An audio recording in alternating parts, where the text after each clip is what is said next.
And we're back. Welcome to the first episode of Prop by the Bar for 2021. It's been quite a bit of a journey over this last couple of months, hasn't it, Gareth? Oh, heck yeah. Tell you what. But glad to be back. Glad to be back. And we're actually should mention thank you to West End. We've got a bit of a venue change this week, but we're on the upstairs of West End. Still in Little Malop Street, best place to be in central Geelong. So thanks for having us today. Yeah, new to open, hasn't even opened yet, so we get to have the first preview. We're getting good at these. Yeah.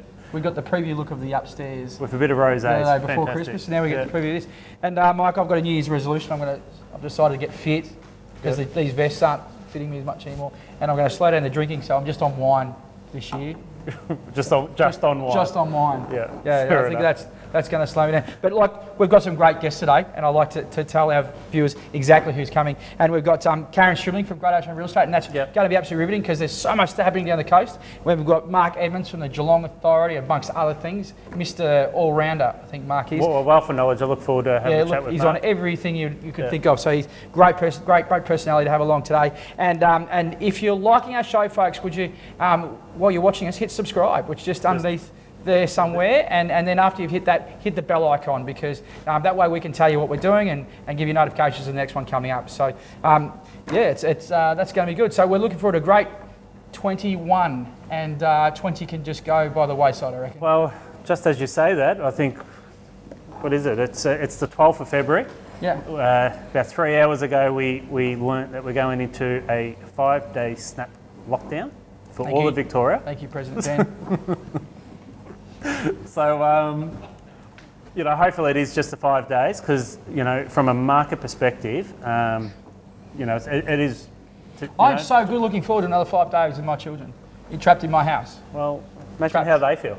Oh, it's going to be good. Yeah. I'm looking forward to it. But market is running hot, so really hope that this is just 5 days and we can get on top of it. What I am looking forward to is, in both our businesses, we've been flat out. I'm actually looking forward to these 5 days to catch up on all the work that I've got to do it's overdue. Because it has just gone silly. It's been amazing. It's been great.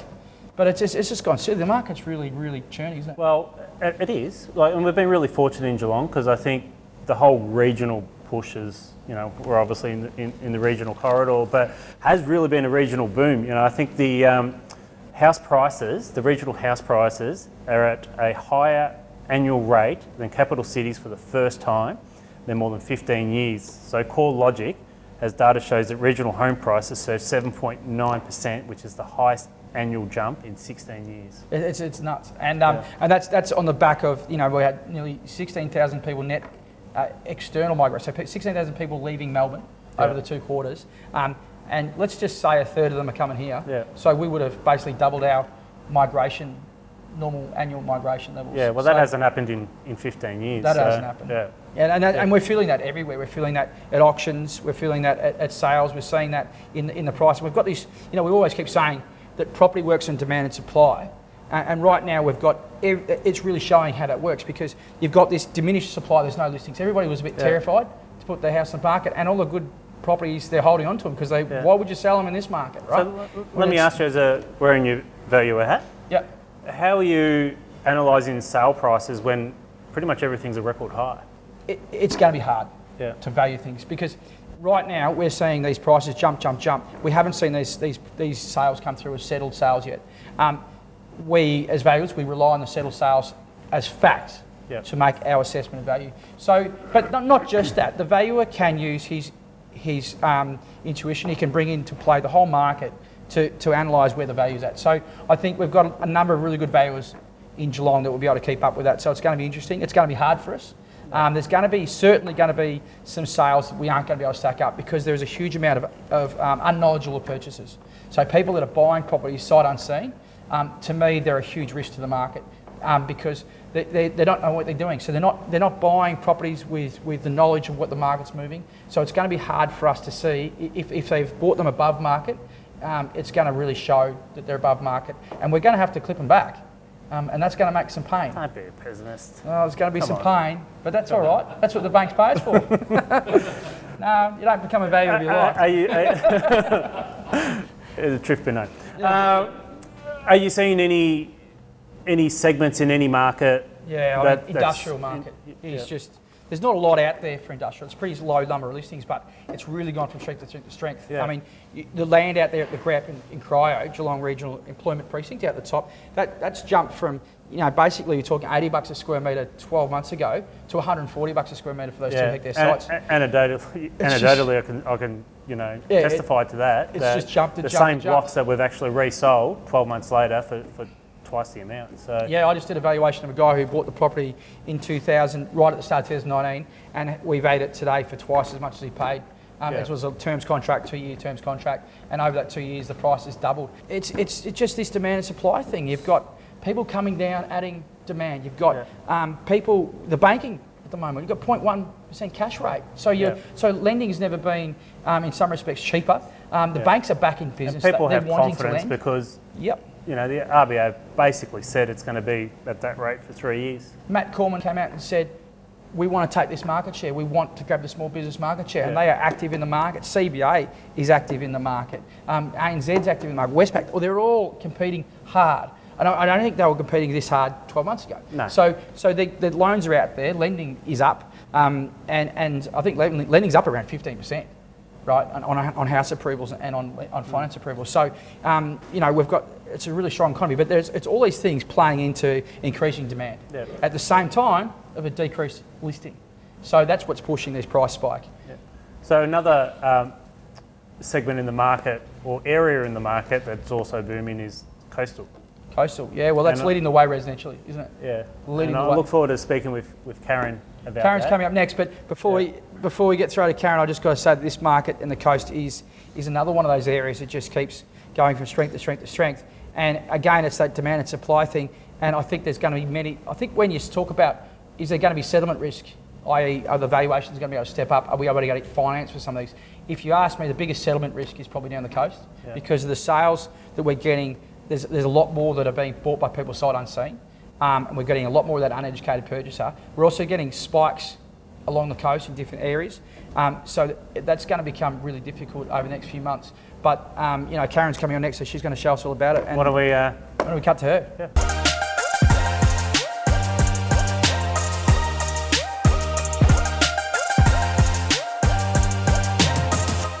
And welcome back to our first guest of today, Mike. And I'd like to welcome Karen Stribling from Great Ocean Road Real Estate. Thank you. Karen. Thank you. Thanks for coming down. Thank you. And Karen's one of the only ladies in commercial real estate that I can think of in the region. So she's actually led the way. How did you get into property and why? Tell us. I've lived in Lorne pretty much all my life, apart from school, obviously with Gareth, and have That was a traumatic experience. lots of stories, and have obviously a real love for Lorne and where I live. So the passion obviously followed with working for a great company, Great Ocean Road Real Estate. Yep. I started back in 2004, pre-kids, in the sales admin team. Yep. Doing 12 months there, and lucky enough to be under the direction of Dale Whitford back in then. So my first one of those local boys, so had a great time with him working in the project marketing arm of the business, and then from there on with Ian Stewart.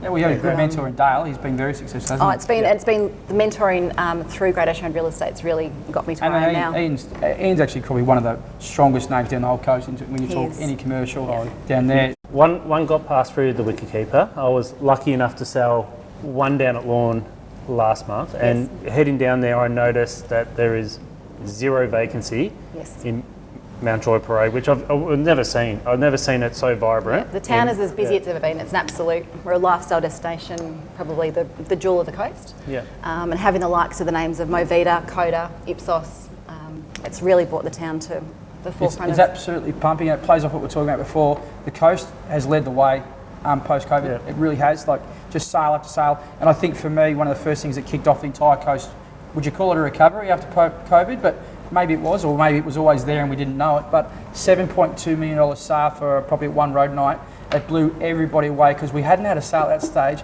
really above a 3.6 in the whole region for a long time. And then followed by that was the LeMate properties in Ocean Grove that went for 6.2. There was one in the Bowen Heads one that was at 6.4. We've had Stevens Road Bowen Heads at 10.2. And then back in Lorne at 4.85. I think it was a recent one. So you've had these big sales all occurred since that. So in the last 8 months, in Lorne itself, we've had a nearly 20% median price increase. You now need 1.75 million to buy a house in Lawn now as the median house price, where 8 months ago it was a lot less. So it really has kicked on. What's driving people to Lawn, Apollo Bay, these areas? What's driving it? It's fair to say COVID's really kick-started the lawn market. We've always been a lifestyle market. You come down to Lawn. I was on the beach with my kids during homeschooling. The Lawn beach during sort of May, June was as full as it would be sort of come November, December. So you have people doing lockdown in Lawn, living in family homes. Those people have now bought their own property and they're a demographic buyer.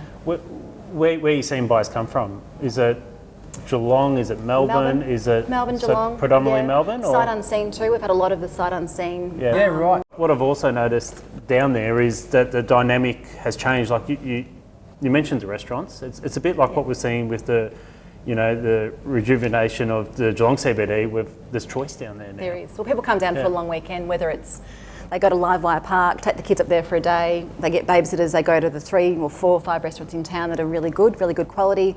They have a day on the beach and it's as good as going probably to Queensland. We went to the kids to Livewire over the holiday break and it was one of the best bonding experiences for the family. It was amazing. Yeah, it was fantastic. really good. I've heard good things. I thought we're all going to kill ourselves up there in the trees, but it actually was amazing. Actually, it was really good. And it's great for even the likes of your age too that get up and have a go. The likes of my age is the same as your age. Just That's right, actually. It's just been amazing. And so, do you think it's going to keep this emphasis? Are most of the people in Lawn now staying there as permanent residents, or are they coming in through this period and flying out again? What are we going to see? Well, we've seen even with the Lawn Peter 12 College, they've picked up another grade 1-2 classroom or another class. More kids at so school. There's been a lot more people during lockdown. Which is a good indicator of residency, permanency. Correct. There's always been a drive of sort of your semi-retirement age of people down in town, but we're now seeing the younger crew down here enrolling in Lawn School and just enjoying the lifestyle, working from home, and it's always been a lifestyle market. But now people are able to enjoy it and live the dream. So just a question without notice. Yep. Days on market, how much has that changed over the last 12 months? Look, it's gone from we've gone from months, we're now on days. Yeah. We're putting everything online. Quicker than That's right, online now, and we're going to Zoom multiple interest auctions. So private sale, method of sale. Been quite dynamic, changing the way you do things to meet the market. Correct. Yeah, it's good. And obviously dealing with those with more than one buyer. Yeah. Yeah, it's going to be interesting times down there. And then I think we're on the whole coast. Karen, thanks very much for joining us today. Thank you. Thanks Really for having me. Pleasure. Cheers. Thank you. Cheers. Thanks.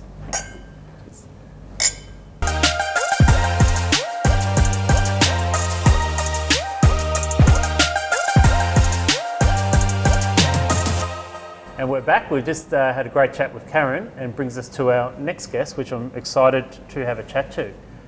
Our next guest is Mark Edmonds, who is a member of the Geelong Authority. Wears many hats, actually. He's a member of Geelong Authority, has an interest in the Ocean Grove Chalet, also has his own business, MRE Consulting, and he's the retiring president of the Geelong Chamber, which I have the privilege to serve on your board for a couple of years. So welcome. Thank you, Michael. Yeah, welcome, mate. Gareth, thank you. So thanks for joining us. Your journey through property and business is quite fascinating. You can talk about Fags Mitre 10 and Target and all that, but I'd love to hear about your journey in Geelong, particularly within business and property. So, long story short, I started my retail career with Target in Sydney. That led to a move to Geelong 27 years ago, and then a series of promotions, and I ended up at one stage running the property and development arm of Target, and specifically at one stage Target Country, which is the rural side, which led me to travel all around Australia looking for sites for small Target Country stores, which is fantastic. Does it annoy you now that they're selling all those sites up? It does, because I know some of them are in great towns with great profitability, but anyway, who knows how it's being run today. Well, look at that one in Ocean Grove. It was really supporting the community a bit, so it's sad to see some of the Target Country brands and stuff like go, but it is, what's happening broadly across the whole commercial markets with bulky retail. Yep. So it's interesting, isn't it? And then did that play into Fags? So you're at Fags after that? No, I did a bit of consulting work in between, up and down to Sydney for a year or so, And that led me to the Fags family, and I was helping consult with them, and then they said, well, why don't you come and run the business? Yeah. So that was fantastic. Must have given them good advice. Yeah, maybe, but it was 5 years of fun working Yeah. with a family business and a well-recognised and respected Geelong brand, and that was fantastic. 4-generation family business, isn't it, or 5? Something like that. Yeah. Just for your business consultancy business, what are you sort of seeing? Like, obviously we know that online is really prevalent. How are you dealing with, your clients in trying to get them from traditional sales to, I guess, the digital world? It's a good question. I think there are a couple that said, no, I'm too old to do digital. Yeah. No, I don't need to. And then they had to. Yeah. And now they're going, this is really good, isn't it? It's really working. It's forced people to get out of their comfort zone. And I think that's the really important thing. COVID has tipped everyone on its head. And then the folk that have suddenly went, let's try something and realised it works, embrace it. Yeah. The sad part is there will be businesses that will go out, but they were probably struggling at the start anyway. Yeah. COVID's just accelerated it, yeah. But if you look around, the vacancies around empty shops and so on, they're starting to fill back up quite quickly. Yeah. So that's what we're seeing in the commercial market. We're seeing leases. There's quite a bit of action back in the leasing market to fill up. So we've been saying this over and over, despite a lot of other press saying the opposite. But and it just keeps happening. But and I think it's a new world. So there's going to be new businesses created. So not just people go out, but new things created. And one of the things I'm likely seeing is new businesses come down from Melbourne to Geelong and relocate because they don't need to be in the middle of Chapel Street anymore.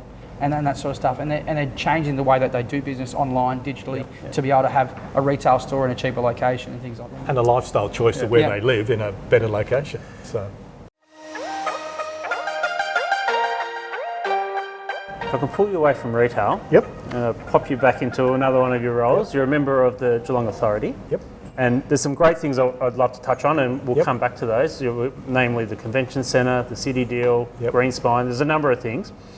But as a commercial agent and as a property valuer, we both have property value here. That's going to come out. There was something that was snuck in to, unbeknown to those in the industry, that come in just at the start of the year, which was the Planning Minister, Richard Wynne. Yep. Basically imposing a preferred height limit of 28 metres to central Geelong, citing that we don't want Geelong to be overdeveloped. Now, are you able to give any insight of how that came about and for what reason? Yeah, the Geelong Authority is the organisation, the Planning Minister is the planning authority for Geelong. Yep. And the Geelong Authority is the group that advises the Minister on applications. And it's around properties that are over 4 storeys and 5,000 square metres. So they come to us, they still get council input, they get state government through Department of Environment, Land, Water and Planning, but the Geelong Authority then puts a recommendation through to the Minister and then he signs off on it. Yep. One of the things that worried us, and through the partnership, which is the council, the state government and then us, was there are areas of Geelong that were unfettered. You could, in theory, put a 200-metre building up if you no theory. height limits. No height limits. Yeah. And Geelong's got a natural amphitheatre. It does, yeah. And if we're not careful, that will get lost because suddenly you'll have all these people trying to get the views and outbuilding each other. So we've been working on what's that look like? Yep. How do we get that balance right? And because there are so many applications coming through, you need to get slightly ahead of the curve because you don't want people putting applications in and then you go, well, sorry. So hence the interim were put in place. But remember, they will go out for community consultation, which will happen later this year. So it is it's an interim advice at the moment. Interim control. And the full report over this will be out later in the year, March. Later in the year, and then to community consultation. Yeah, so that'd be really interesting. And then everybody then can have their say. So recommendations to have like a tiered from the water. Yeah, to try and keep that amphitheatre look. Yeah. And around the station and the Western Wedge is where to allow a little bit more height, where we've got some height at the moment. Yeah. So it's not that you can't build over 28 metres. If an application come in, let's just say tomorrow, and it was for 12 stories or 14 stories. Yep. It's got to fit within the now interim controls. Right. Okay. So you know, you got a lot of invested interest in this, so it's going to be a very, very topical point over the next few months. And I just, you know, for me, when I look at buildings, I want them to fit the place that they are. I want them to seamlessly fit into the landscape. I want them to be attractive from a number of different angles, and I can point to a few recent government designs in this city where you drive from one angle, it looks brilliant, you drive from the other, it looks like a concrete wall. So I think, you know, design is very important. Wouldn't it be a better plan to look at them on an individual planned basis, on an individual design basis, and design it rather than on a restricted height or set limit height basis? But you've still got to have an overarching plan. You've still got to have the city plan. Yeah. Otherwise, I mean, heaven forbid Geelong ends up like the Gold Coast with all the high buildings along the waterfront, and everybody back here can't, you know, it shuts out the bay. It's got to, you've got to keep that balance. And the authority, when a document, when a proposal comes to us, we use the state government, and also the City of Geelong has some great software where we can see the building, and then we can rotate the views, we can look at where the sun's going to fall, etc. Shadow lines, Because a lot of things aren't taken into account. The wind's an issue because you don't want to channel it, you don't want to overshadow public space. So it's funny you mentioned the wind, because I've recently had the experience of being at the top of some recently built buildings at Geelong, and on a very still day at ground floor, on the 15th floor of these buildings, it is galing. We do have an issue in Geelong where the wind comes from the Western Districts, climbs over the hills over the back of Manifold Heights and dumps down on the waterfront. And I don't think that was considered in some of the designs that we had previously. Correct. So hence the planning controls now say you have to do the interim controls. You have to do a wind assessment as well. Can I just ask a layman's question, I guess? Is there any of the developments that currently exist, whether it's WorkSafe or Miramar, that wouldn't be allowed under this proposal? I can't answer that. Fair enough. Asked and answered.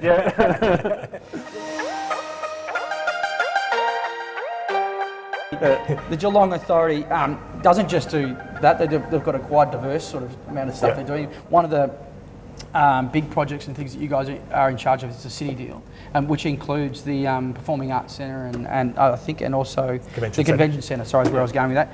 And that's going to be an amazing development. And what a great thing for Geelong to have the new Convention Centre, 1,000-seat Convention Centre. You've had a fair bit to do with that? Yeah, we've had our input into it. So we're one of the groups to have an input into it. They're working hard on it. They're working on final designs. The aim is to start construction next year. That's the plan. And we're obviously keen to see community input into the design, and that should happen this year. COVID has really impacted a lot. One of my big questions with the Convention Centre is what's going to support it. I mean, for me, if you're going to build a big Convention Centre, you're going to need a lot of things around it to make it an active space. Hotel.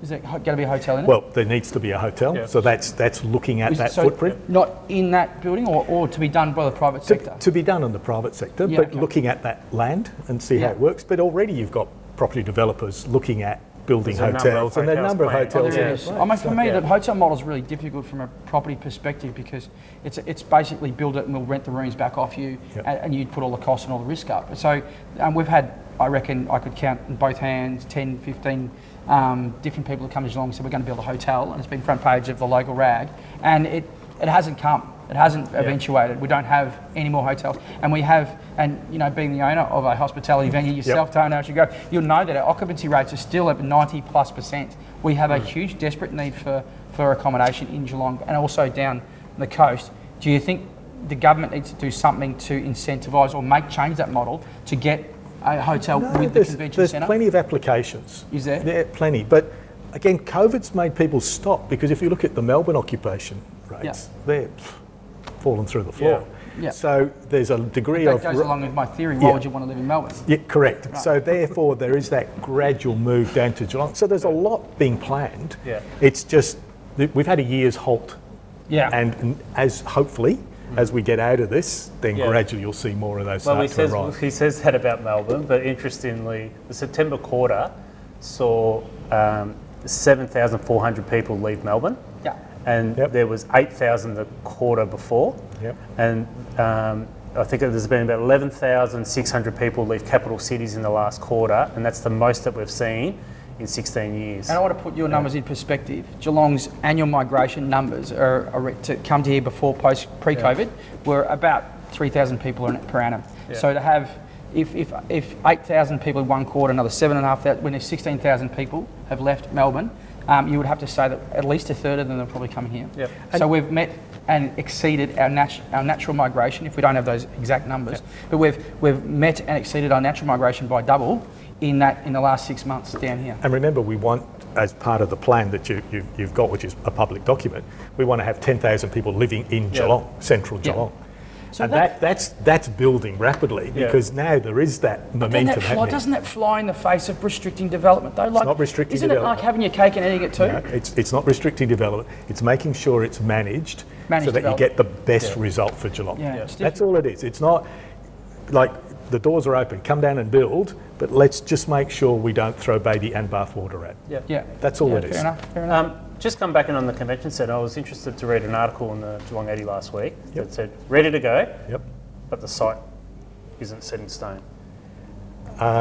No, my understanding is that it is the site on the water, the Deakin site, and that's where it sits. Systems go. Systems go. Yeah. I've heard nothing to contradict that. I see stage 2, if you like, of Greenspine's underway. Yep. How long is that project? That will take probably, and this will be a bit of a guesstimate, probably 5 years. Because there'll be stage 2, then there's the stage between Moorabool and Yarra, which will be next, and then working our way up. Yep. And once that's done, then you'll realise what it's all about. At the moment, we're looking at one section and going, well, where does that go? And it looks fantastic. It's another controversial project, isn't it? Because you had the council but it looks great. to rip it out, and you guys are putting it in. It looks great. And look, the council were involved in putting it in the first place. I was going down there yesterday and I was wondering how the hell they got some of those mature trees in. Did they put all these mature trees in? They're massive. I don't know how the hell they got them in there. But it looks fantastic. And the way it's been set up so that the rainwater looks after and gets captured and all that is just brilliant. Can I be facetious though? It starts out in Geelong West, basically off Philomanto, and comes through, crosses the bridge at the train track there near Gordon and comes through. And they've gone and I just wonder what the traffic flow, are we doing a lot? This Greenspine through town looks great. I just wonder whether the connections that we're trying to bring to it from the urban areas are really working. And because some of those connections need to be probably reworked. I think there needs to be some work around that because you drive down in the day and you don't see any cyclists and you don't see people using it yet. And I think, is that a design flaw, or do we have to change the way that we live to meet these things? It's an evolution. Yeah. At the end of the day. Yeah, it's good to have thoroughfares, but at the same time, you want to see them adopted. You want to see the money spent. The authority's done has started to achieve quite a lot of stuff too, and you've got the Laneways project, which is underway. The Laneways is really exciting because the Guff building on Mallop Street, that's now owned by the Minister for Planning, and that will then be knocked out, and then that'll open up a laneway from Little Mallop basically down to the water. Little Mallop has changed the way people look at Geelong CBD. And people now used to avoid it and now want to be there. And then that walkway will be really important for the Deakin students to be able to come up from the water and get up there. It all. Because it all lines up with the crossings already there. Is there a timing around that? I think by the end of the year that'll be opened up. Now we're getting to the end of the interview, and we've got I'm getting the time waiver over there. Totally got to go up. But before we do, I'm going to line up. Before we do get into that, I do want to leave the Geelong Authority behind us for a minute and talk about your little business down there, Ocean Grove Chalet. It's you started the business yourself fairly recently, a couple of years ago. December 2018 we opened. And the aim was to build it, get it started, work it for 2 or 3 years, and then sell it.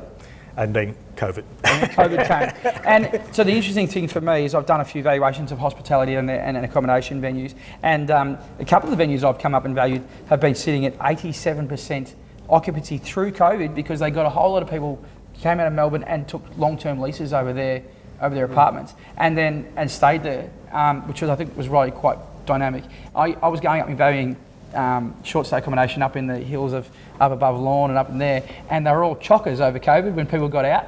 Have you had a lot of phone calls in the last day to move down here for 5 days? No, we shut for 6 months over COVID as part of the government's direction, but it's gone nuts since November.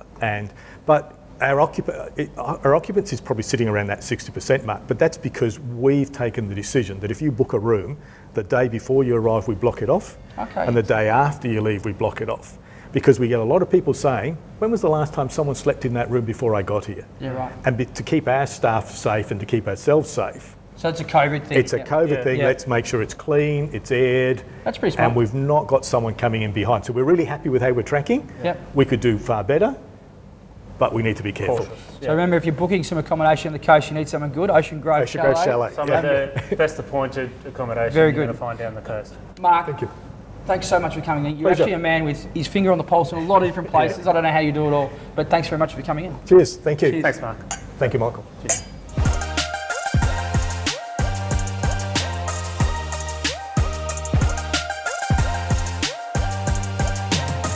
Right now, I think we should get straight into property or properties of the week. Yeah, it is, because I wanted to put two up this week, Mike, if you don't mind. So there's two really substantial prestige dwellings on the market at the moment. In terms of, when I was choosing it, I was having a look at the market, again, just from a macro point of view. There's really not a lot commercially to talk about. There's a few things on the market, but nothing substantially that sort of stuck out there that our viewers would say, that's interesting, right? So I turned to residential, and I've had a look at the residential market, and there has been quite a lot of big sales, $10 million at Stevens Road. I think we had that, we talked about that one in a previous episode, that property down in Bowen Heads at $10.2 million in Stevens Road. And what a sale, that sold the day after our discussion on it. Yeah. So I don't know if we had any influence. Do we get a cut? I don't know, probably not. I can't take a commission on my value, but it did lead me to start to think, well, there's some substantial properties around worth talking about. And one of the properties I valued back in 2011 is on the market for sale at the moment. And my God, when I walked in to value this property, it blew my mind away. Yeah. We're talking about Point Campbell House down in Leopold. It sits on an acreage of 14.6 hectares. It's a replica 16th century Spanish mansion. Yeah. And it is amazing. Can I just say that we were lucky enough. We did have our Christmas party. Did you have it at Campbell Point House, and you have to see experience it to believe it. You've got square. The floors are made out of these squares of parquetry that have been walked over 100 times by the people who manufactured to make them look 100 years old. The door, every door is handcrafted. Yeah. The chandeliers are all handmade. It is just next level. Once you drive detail through those gates and enter that building, you forget that you're in Geelong. You forget certainly you're in Leopold. It is amazing. You have to experience it. It's got 15 rooms, all with en-suites. It's got a ballroom. It's got a double garage. It's got a swimming pool with a pool house. It's one of these infinity pools. It's got a helipad. It's everything that is probably one of the most prestige properties in this region. And it's being advertised and sold as a hotel, which is interesting as well because it was previously built as a house and then turned into what it is more of a wedding reception hospitality venue now. It's a stunning venue. And turning it into a hotel is another iteration of its lifestyle, as its life cycle, and it's going to be interesting to see how that transacts on the market. You couldn't sort of value it based on the 15 rooms alone. You would have to have a look at the whole gambit of the hospitality that it's providing, and it's been an interesting thing to do. But it's going to be one to watch, and it sits on the Lake Conowari. It's got some great things about it. It'll grab interest from all over, local. Get online and have a look at it. It's really worth the time. And the other property I want to talk about, the second one, and I won't dilly too long with this one, but 2 Raith Tce, Newtown. Yeah, it's a bit special, isn't it? Oh, yeah. If you can get 1.5 acres in Newtown, you're doing all right. Yeah. So it sits up on the deviation, up in the back end of Newtown near the Geelong College primary school campus there. And it's got a huge land area, and it overlooks the whole that Finesford Valley there. Yeah. And it's a beautiful brick Victorian replica with a wraparound veranda. It's got a 25-metre indoor pool. It's an amazing pool. I've only seen the images online, but it's got almost like a commercial grade gym. Yeah, it does. And that pool is amazing. 5 bedrooms, 5 bathrooms, the kitchens. It was all recently renovated too. So, all the kitchens and bathrooms are modernised, the floors have all been redone. It really is a special property. Now, it was bought only about 3 or 4 years ago for around the $4 million mark. Yeah. And at the time, it was a market leader. It was one of the big properties we all talked about that no way a property could sell for that in Geelong. Yeah. Well, now that doesn't look like much at all. It looks like cheap money. So, and that's substantially been improved since then. So, So it's going to be interesting what it goes because this property could potentially set the new benchmark for prices for a long time in Geelong. Yeah. This one is on the market with Whitford Property. Yep. So it'd be interesting to see how they go. Yeah, Dale will have a lot of fun with that one. So good luck, Dale. Great couple of chats there we had with Karen and Mark. I'm really glad that we had Mark there to ask him some of those questions, particularly with the height proposal. Did you change your mind? Yeah, he did. Yeah. Yeah, I think when that was floated, and I think I read it in the paper when I guess there's a bit of confusion in some of the language around it. Me. Yeah, he articulated it really well. And I think a lot of my clients and developers have rung and said, "What does this mean?" But I think that actually, shed a lot of light on what they're trying to do. And I do get it. I don't disagree with it at all, and I think it's good to see that sort of holistic approach. And Karen was fantastic too, and I'm just so glad she took no offence to you not wearing socks in an interview. What's wrong with that, man? It's summer. It's summer. Not taking fashion advice from you, mate. Yeah, fair enough. Hey, my vest makes me skinnier. Okay. Talking about guests, next month. How good is this? So next month, I'm very excited to announce we're going to have the Mayor of Geelong, Stephanie Asher, the great and the one and only, and she's hopefully going to tell us all about things. It's going to be a very interesting conversation, considering we've had the Geelong Authority on today, and then in the next episode we get to talk to the Mayor, who's obviously had some strong views around some of those projects as well. Yeah, I look forward to it. It's going to be a great discussion. Yeah, again, I invite you, if you've got any questions, and perhaps we can ask some questions to the Mayor next month. Feel free to shoot us an email at propbythebar@gmail.com. Well, that is it for today. Great episode. It's been lots to come out today. You've been a little bit insightful today, Gareth. Oh, really? I did my homework today for once. But just want to say special thanks to Damien O'Keefe at West End. So make sure you get up to Shorts Place Social Club in Little Mallup Street. And again, thanks to Chris at Moon Media, Gareth. John Fitzgerald, don't forget Johnny. Obviously John and our guests Karen and Mark, and we look forward to seeing you next month. Again, if you've got any questions, feel free to hit us on our email, proptatthebar@gmail.com. And again, subscribe if you want to hear from us a bit more. Don't muck around, hit the subscribe button and then hit the icon underneath with the bell on it. So we like you, so we want to talk to you. So hit that so we can talk to you. Anyway, thanks very much. We'll see you next month. Cheers, guys.